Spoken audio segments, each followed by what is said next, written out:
ရိုးမားတဲ့သတင်းတွေပြန်လည်ထွက်လာခဲ့ပြန်တဲ့ Eric Ten Hag Manchester United နဲ့ Ajax အသင်းတို့ရဲ့နီးပြဟောင်း Eric Ten Hag ဟာရိုးမားတဲ့ Jupiter အသင်းတို့ရဲ့ Italy City ရဲ့ပွဲချင်းကိုလာရောက်ကြည့်ရှုခဲ့ရင်ရိုးမားနီးပြရာတို့အတွက်ကောလာဟာလာတွေတဖန်ပြန်လည်ထွက်ပေါ်လာခဲ့ပြန်ပါတယ်။ Ajax အသင်းမှာအောင်မြင်မှုတွေရယူခဲ့ပြီး United အသင်းစီရောက်ရှိလာခဲ့တဲ့နယ်သာလန်လူမျိုးဘောလုံးနီးပြ Eric Ten Hag ဟာ United နီးပြဘဝပထမဆုံးရာသီမှာလီဖလားနဲ့နောက်တစ်ရာသီမှာ FA ဖလားကိုရယူပေးခဲ့ပေမဲ့တတိယရာသီရဲ့ရာသီဝက်မတိုင်ခင်မှာပဲအသင်းနဲ့လက်တွဲဖြုတ်ခဲ့ရပါတယ်။2024ခုနှစ်အောက်တိုဘာလမှာပဲ United နဲ့လမ်းခွဲခဲ့ရတဲ့နီးပြ Eric Ten Hag ဟာအသင်းလက်မဲ့ဖြစ်သွားရချိန်တွင်ရိုးမားဒေါမွန်တို့လိုအသင်းတွေနဲ့သတင်းတွေထွက်ပေါ်ခဲ့ပြီးဒေါမွန်နီးပြသစ်ဖြစ်လာဖို့လဲတော်လေးနီးစပ်ခဲ့ပေမဲ့Ten Hagကတော့ရာသီအစမှသာအသင်းတင်းကိုကင်တွယ်ခြင်းတယ်လို့ပြောဆိုခဲ့ပါသေးတယ်။အခုတော့Ten Hagကရိုးမားနဲ့ Jupiter အသင်းတွေရဲ့ City ရဲ့ပွဲစဉ်ကိုလာရောက်ကြည့်ရှုခဲ့သလိုရိုးမားအသင်းရဲ့ပိုင်ရှင်တွေဖြစ်တဲ့ Freakin မိသားစုရဲ့ဧည့်သည်တော်ဖြစ်ပွဲကိုလာရောက်ခဲ့တာဖြစ်တာကြောင့်Ten Hagဟာနွေရာသီမှာရိုးမားအသင်းနီးပြအသစ်ဖြစ်တာဝန်ယူဖို့စီစဉ်ထားခြင်းခံခဲ့ရတယ်ဆိုတဲ့သတင်းတွေပုံမအားကောင်းလာစေခဲ့ပါတယ်။ရိုးမားအသင်းဟာလက်ရှိမှာဝါရစ်နီးပြကြီး Claudio Ranieri ရဲ့လက်ထက်မှာအသင်းဟာရက်လက်ပိုင်းတွေပြန်လည်ကောင်းမွန်လို့နေပြီးရှစ်ပွဲဆက်တိုက်ရှုံးပွဲမရှိသေးပဲ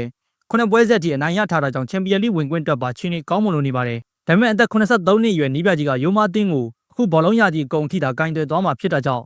မိမာနီးပြသစ်တူဦးကိုခေါ်ယူရရှိဖို့ရှိနေပြီးလက်ရှိမှာ United နီးပြဟောင်းTen HagကRanieri နေရာကိုစားထိုးဝင်ရောက်ဖို့ရှိနေသူအဖြစ်ကောလာဟာလာတွေတော်လေးထွက်ပေါ်နေပါတယ်။ဒီမှာ United ကတည်းကအမားကိုချပြပေး